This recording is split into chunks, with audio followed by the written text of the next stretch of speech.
Des arbres à perte de vue, étendus dans une forêt tropicale de plus de 500 000 hectares dans le sud-ouest de la Côte d'Ivoire. Bienvenue au Parc national du Taï, l'une des aires protégées les mieux conservées d'Afrique de l'Ouest. Cette forêt primaire abrite plusieurs espèces animales.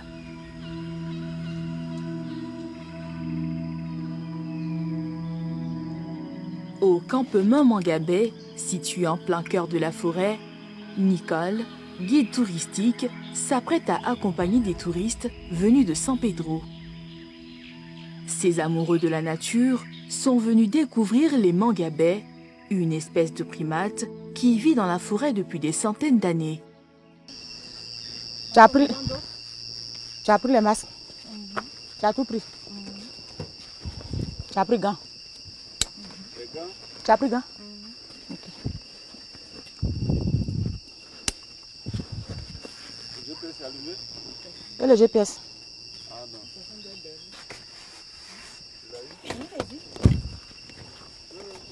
Le GPS est là. Il est là.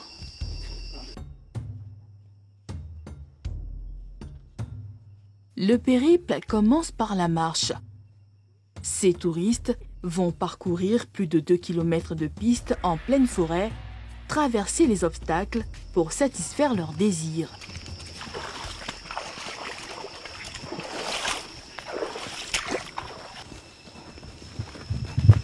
Est-ce que c'est difficile pour vous? C'est pas difficile? Non. Ça va, ça va. C'est comment ça Pour moi, ça va, ça va. Ça va. Après plus de 45 minutes de marche, parsemés d'embûches, Nicole et ses invités arrivent sur les lieux où les Mangabés ont passé la nuit. Ils sont déjà au sol. Ils sont déjà au sol, donc il faut partager les masques. Ils sont déjà au sol. Pourquoi on partage les masques? Pour observer les Mangabés, on porte les masques pour éviter la contamination.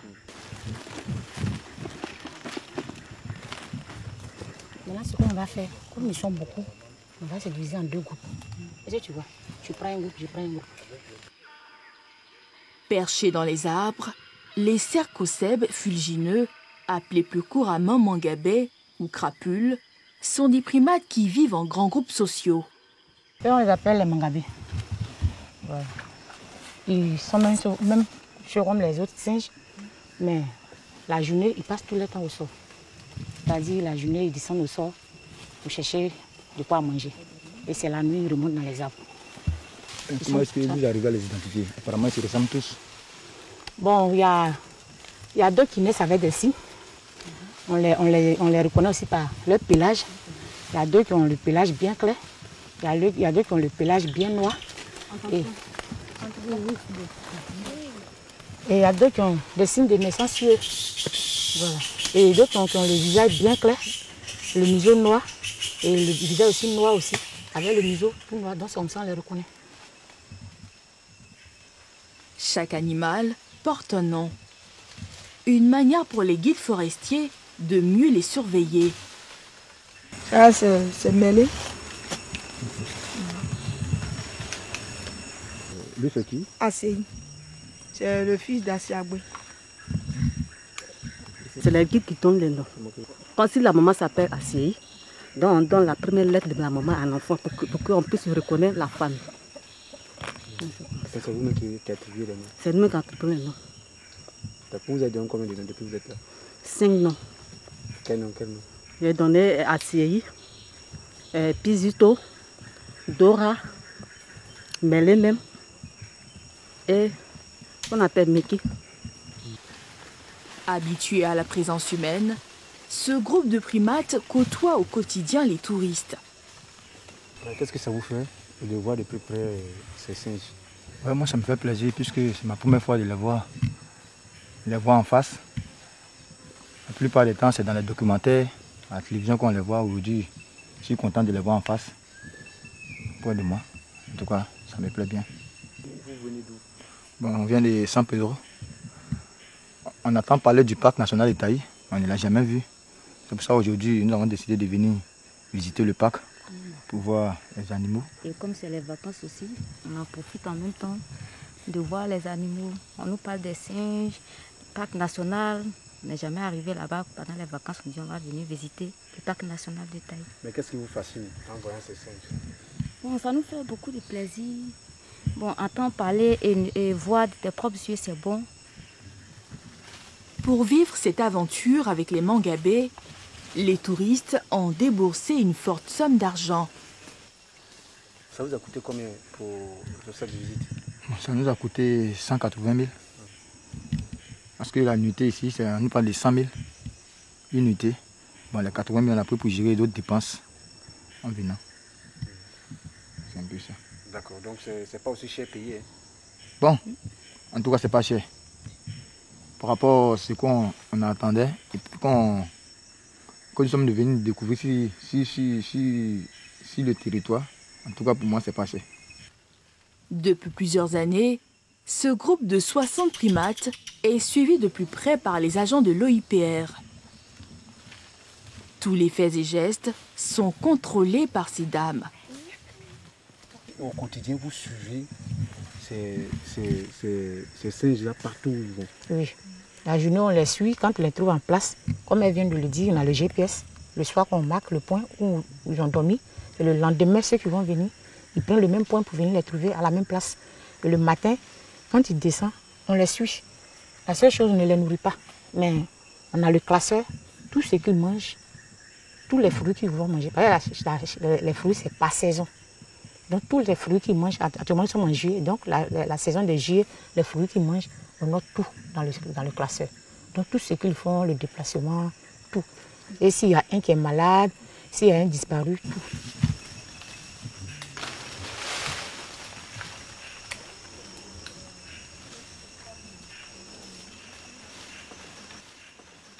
Si ces singes sont placés sur haute surveillance, c'est pour éviter qu'ils soient pris au piège par les prédateurs. La liste des présences.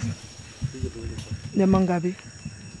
Voilà. Quand on vient les matins, parce qu'ils ont des prédateurs. Donc souvent la nuit, les prédateurs les attaquent. Donc quand on vient les matins, tous les Mangabés sont identifiés, qui ont leur nom ici, parce qu'on leur donne nom.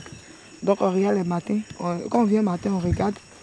Si on n'a pas eu un Mangabé, on cherche au moins 2 jours, 3 jours, et puis on déclare si on n'a pas vu. Les Mangabés font partie des espèces vulnérables en raison de la destruction des forêts humides et du braconnage.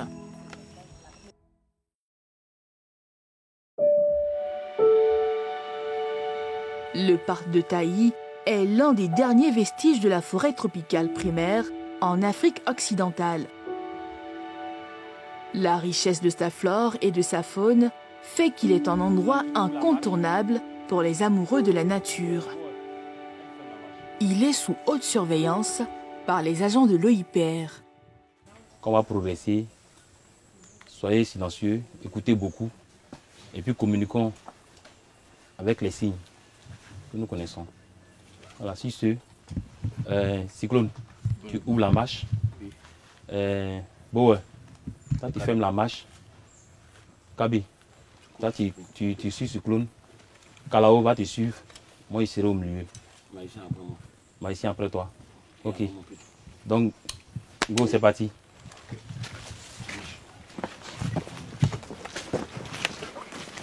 Vas-y.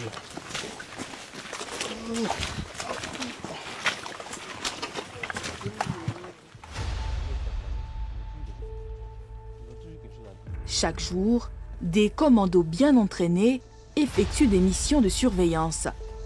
Une mission régalienne qui nécessite beaucoup de courage et d'abnégation. 6 km que nous venons de parcourir tout à l'heure, depuis la périmétrale jusqu'ici. Et tous les jours, c'est comme ça? Oui, non, tous les jours, c'est plus que ça, puisqu'on vient d'entamer la patrouille. Voilà, en moyenne, 7 jours de mission, on peut faire 85 km à pied. Ça, c'est la moyenne, en 7 jours de mission. Maintenant, si c'est 2 jours de mission, on peut se retrouver à 110, 105 km parcourus dans le parc, dans le cadre de la surveillance. Qu'est-ce qui est plus difficile dans la surveillance? C'est la nature, hein. Est-ce qu'on peut passer des difficultés? Parce qu'on a été formé pour faire ce travail-là. Donc les difficultés, on arrive toujours à les surmonter. On a une bonne formation et puis il y a le matériel qui est mis à disposition qui nous permet de mener à bien nos activités régaliennes. Si ces commandos parcourent autant de kilomètres dans la forêt, c'est pour être à proximité des animaux qui se sont déplacés loin dans la forêt à cause de la nourriture.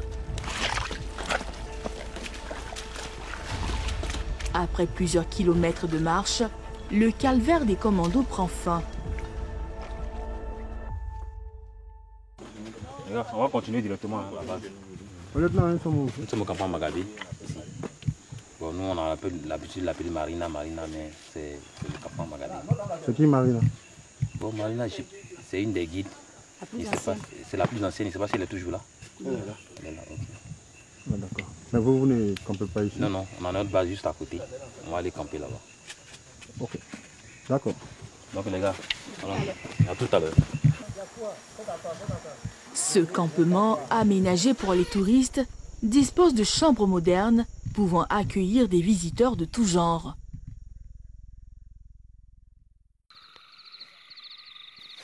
À la nuit tombée, nous retrouvons les commandos à quelques mètres du campement.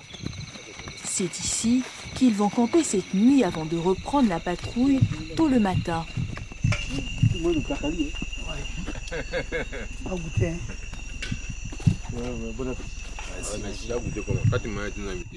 Moi j'ai mangé, on n'a même pas compris. Non, on vous invite à manger. Non. La sauce s'en va. Il n'y a pas de problème, il faut mettre. Faut mettre un peu de... Sinon, c'est trop vide, on mange mal.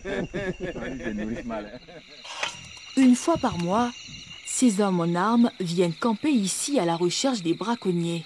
Depuis le matin, on a patrouillé, on n'a même pas entendu un seul coup de feu. Oui, c'est bon, ça va. Ça veut dire que la surveillance, ça va. Sinon, dans le temps, tu ne peux pas faire 1 heure, 2 heures sans entendre un coup de feu. C'est compliqué. Je parle des années 2010, 2011, 2012, voilà. En ce moment, le braconnage était très intense. Maintenant, ça va. L'année dernière, vous avez travaillé combien de braconniers? L'année dernière, bon, je peux pas. C'est que sur une dizaine, hein, je crois. Une dizaine de braconniers. Les braconniers ont beaucoup diminué. Pendant l'interview, contre toute attente, un coup de feu surprend le détachement. Attention, c'est un coup de feu. C'est dans quelle direction? Comme ça. C'est un coup de feu sur toi. Doucement. On va essayer de voir dans quelle direction. Les gars, préparez-vous. Le lieutenant Sandou était loin de s'imaginer un tel scénario. Oui, c'est un coup de feu. On va se déployer dans une embuscade rapidement pour pouvoir appréhender ce braconnier, bien ces braconniers qui arrivent.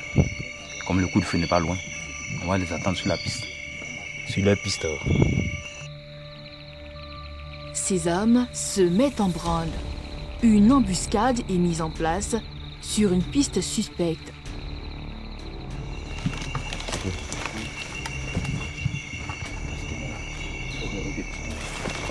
Viens.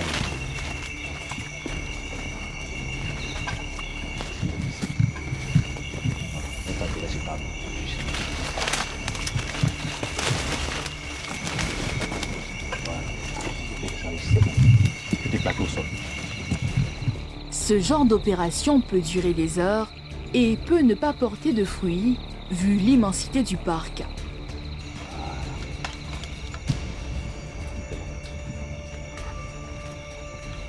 Une opération dangereuse à laquelle notre équipe de tournage est tenue de rester dans le silence. Après 20 minutes d'attente, la chance sourit au commando.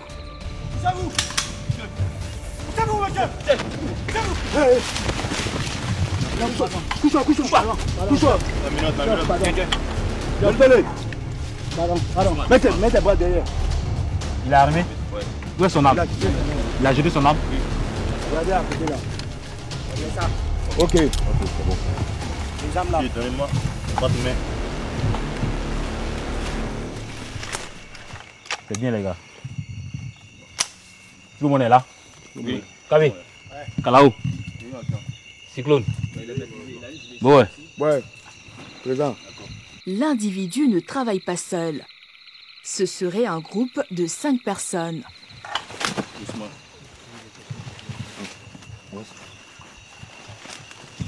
Ça va? Tu es venu chercher quoi ici? Viande. Ça fait combien de jours tu es ici?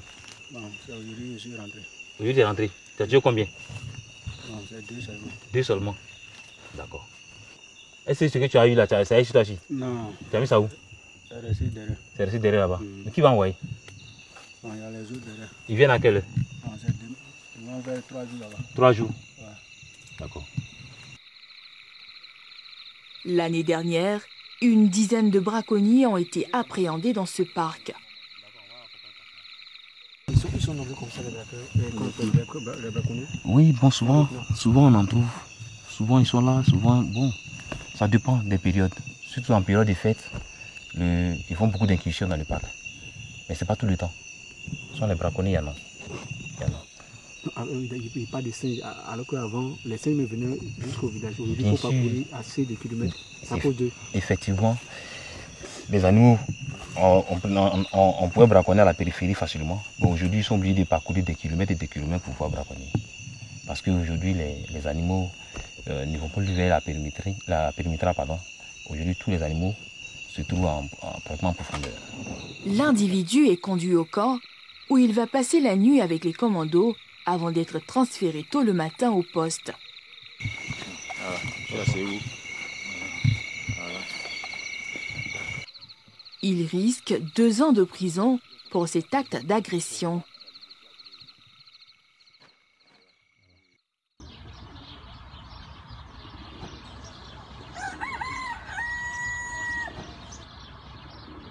Pour pallier le problème du braconnage, l'OIPR a développé des activités génératrices de revenus pour sensibiliser les populations et les fédérer à la conservation du parc.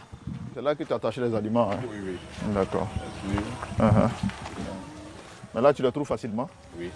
Ça, c'est dans les plantations ici. Ou même dans les jachères. D'accord. Voilà.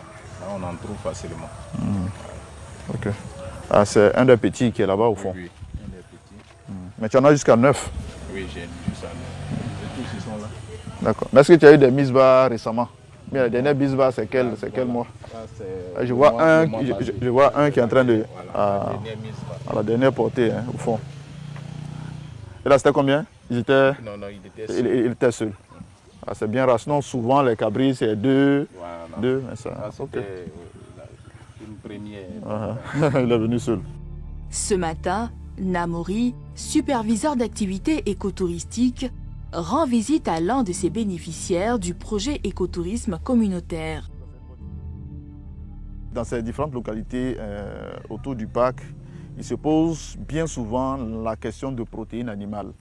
C'est vrai que les habitudes ici, c'était de manger de la viande de brousse. Donc il y a beaucoup de prélèvements, il y a beaucoup d'introductions frauduleuses pour des gens qui sont en quête de protéines animales. Vous voyez. Donc ça nous pose des problèmes de conflit entre gestionnaires et populations riveraines. Donc pour amenuiser un peu ces problèmes-là, pour réduire un peu ces impacts-là des populations sur le parc, il a été décidé avec les partenaires de développer ce genre de micro-projets et que les populations ne fassent pas irruption dans le parc pour chercher cette protéine-là. Lucien a bénéficié d'un financement de près de 4 millions de francs CFA de la part de l'OIPR et de ses partenaires pour sa ferme. Une activité qui lui permet de joindre les deux bouts. Le projet, ça fait déjà plus de 3 ans que j'ai le projet. Et ça va. Les gens achètent vos cabris? Oui, oui. Ici, c'est comment vous vendez? Ici, ça dépend des volontaires. Hein. S'ils en ont besoin, ils arrivent. D'abord, ils savent très bien que c'est un projet qui est déjà lancé ici.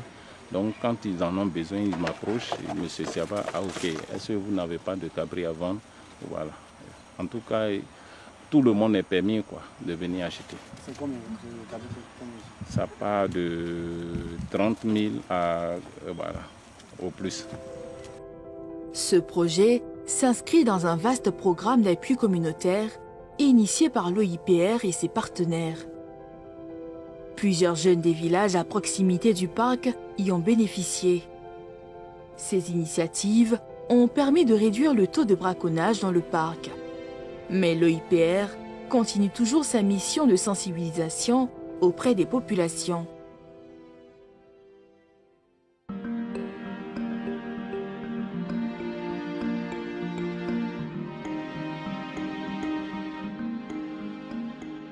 Bonjour mesdames, bonjour. Comment vous allez? Dans ce village, une équipe de l'OIPR sensibilise les populations sur les risques liés à la consommation de la viande de brousse. Je voulais vous demander, qu'est-ce que vous voyez sur l'image 1? Je vois un monsieur qui a un gibier sur l'épaule. Oui. Un fusil en main, plus Oui. une machette tachetée de sang qui se dirige vers le village. Très bien, un bas pour elle. Le responsable des mesures riveraines utilise des images fortes pour toucher de plus près les dangers liés à la consommation de la viande de brousse. Quelqu'un qui sort de la brousse avec un gibier. Il se dirige vers le village et là-bas on découpe la viande. Vous voyez, il y a la manipulation de la viande et il y a une dame qui fait la cuisine. Après, le repas est servi à une famille et après qu'on a fini le repas, vous voyez, il y a un malaise pour chacun. Donc les gens ont commencé à vomir. C'est pour dire que cette viande apporte assez de maladies. Parce que vous savez, dans la brousse, dans le parc des Taillis, les animaux ne sont pas traités comme en ville ici. En ville, il y a des vétérinaires qui vont dans les abattoirs, qui vont d'abord voir la qualité de la viande. Et suite à leur examen, ils peuvent donner l'ordre au boucher pour dire oui, c'est la viande de bonne qualité, vous pouvez vendre ça aux populations. Mais par contre, le chasseur qui rentre dans le parc des Taillis en infraction, puisque le parc des Taillis, c'est interdit d'entrer dans le parc des Taillis de faire la chasse. Et lui, il se cache, il rentre dans le parc des Taillis pour tuer la viande. Et vous voyez, quand il va venir, peut-être il va vous vendre ce gibier peut-être à 15 000. 15 000 francs CFA. Maintenant, vous comptez le nombre de personnes qui ont mangé, ils sont combien ici? Ils sont 4. Ça veut dire que chacun va bénéficier d'un soin. Cette sensibilisation vise à interpeller les femmes aux dangers auxquels elles s'exposent à chaque fois qu'elles manipulent la viande de brousse. Les femmes sont dévouées ce matin, elles sont toutes sorties de leur foyer pour venir écouter mon message. Et c'est ce que nous faisons au quotidien. Nous venons vers les femmes et nous leur parlons. Parce que la femme, elle est le garant de tout un foyer, elle est le garant de toute une famille. Parce que c'est eux-mêmes en général qui manipulent la viande et qui font à manger. C'est pour ça que nous avons pris l'engagement de parler à ces femmes. Et si ces femmes ont eu la leçon, je pense bien qu'il y a moins de risques que les familles soient atteintes des maladies provenant de la viande de brousse qui viennent du parc des Taillis. Et c'est pour ça que nous parlons généralement aux femmes.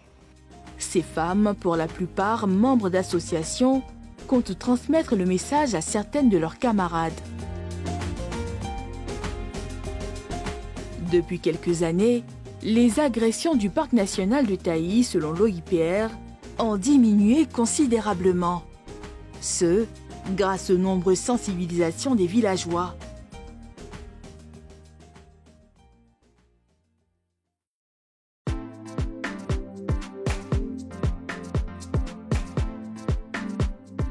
Dans sa mission de préservation de la biodiversité, l'OIPR travaille avec des universités publiques et privées.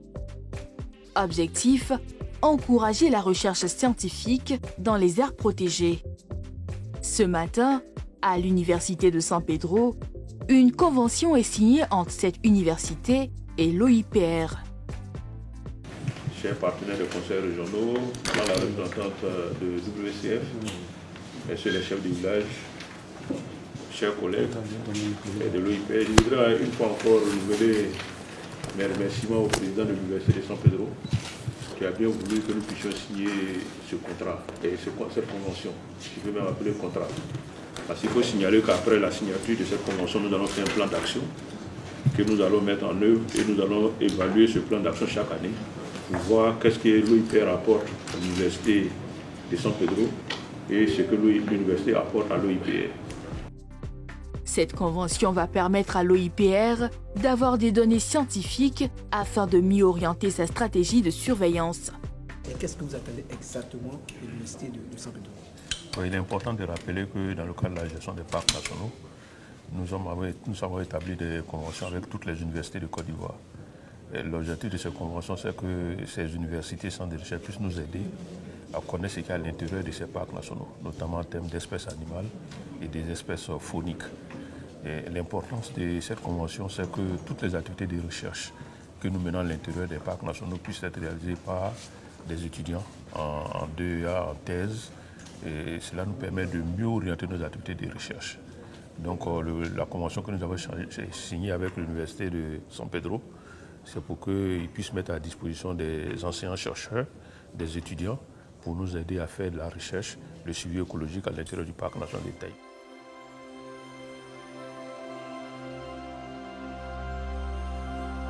Inscrit au patrimoine mondial de l'UNESCO depuis 1982 comme réserve de biosphère, le parc national de Taï possède 140 espèces animales selon les chercheurs.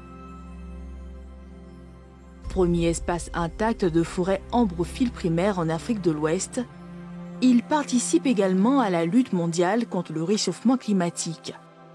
Une biodiversité qu'il faut préserver pour permettre à la génération future d'en bénéficier.